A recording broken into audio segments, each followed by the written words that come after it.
الحمد لله الحمد لله نحمده ونصلي على رسوله الكريم أما بعد فأعوذ بالله من الشيطان الرجيم بسم الله الرحمن الرحيم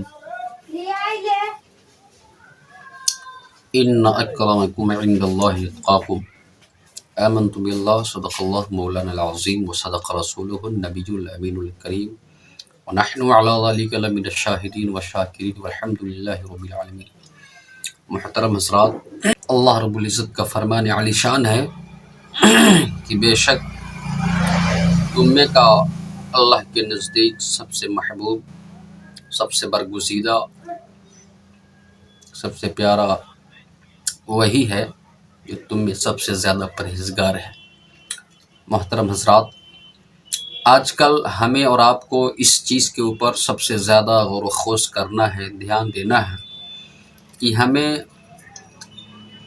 اس دنیا میں پرہیزگار بننا ہے،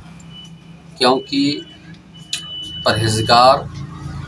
اللہ کو بے حد پسند ہے۔ اور پرہیزگار کا بہت سارا مطلب ہے کہ ہمیں اس دنیا میں پرہیز ہر اس برے کام سے کرنا ہے جس سے اللہ ناپسند فرماتا ہے، جس سے اللہ کے رسول ناخوش ہوتے ہیں۔ محترم حضرات، آپ کو معلوم ہے کہ اگر ہمیں اللہ کا محبوب بننا ہے تو ہمیں یہ کوئی ضروری نہیں ہے کہ ہمارے پاس ڈھیروں سارا مال و دولت ہو، یہ کوئی ضروری نہیں ہے کہ ہم بڑے ہی اسمارٹ اور خوبصورت ہوں، یہ کوئی ضروری نہیں ہے کہ ہمارا لباس عمدہ سے عمدہ، یہ کوئی ضروری نہیں ہے کہ ہمارے پاس مال و زر کا ڈھیر ہو۔ اگر اس دنیا میں اللہ کا خوف اور رسول کی محبت کو سینے میں بسا کر سجا کر ہم نے اس دنیا میں اگر زندگی گزاری ہے تو اللہ کی بارگاہ میں انشاءاللہ یہی ہمارے لیے کافی ہے۔ اور آپ آیت کریمہ میں آپ نے سماعت کیا کہ اللہ کسی کو اپنی بارگاہ میں مقرب یا محترم یا محتشم یا محبوب کسی کو دولت کی بنیاد پر نہیں بناتا، کسی کو اس کی خوبصورتی کی بنیاد پر نہیں بناتا، کسی کو محترم اس کی ذات اور برادری کے اوپر نہیں بناتا ہے۔ چاہے آپ اپنے وقت کے خان صاحب ہو، شیخ صاحب ہو،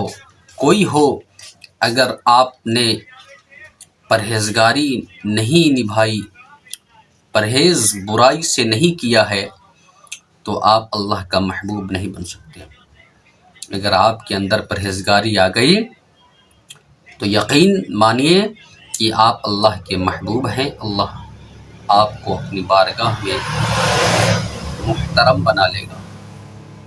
کیونکہ قرآن پاک میں ارشاد ہوتا ہے اللہ کا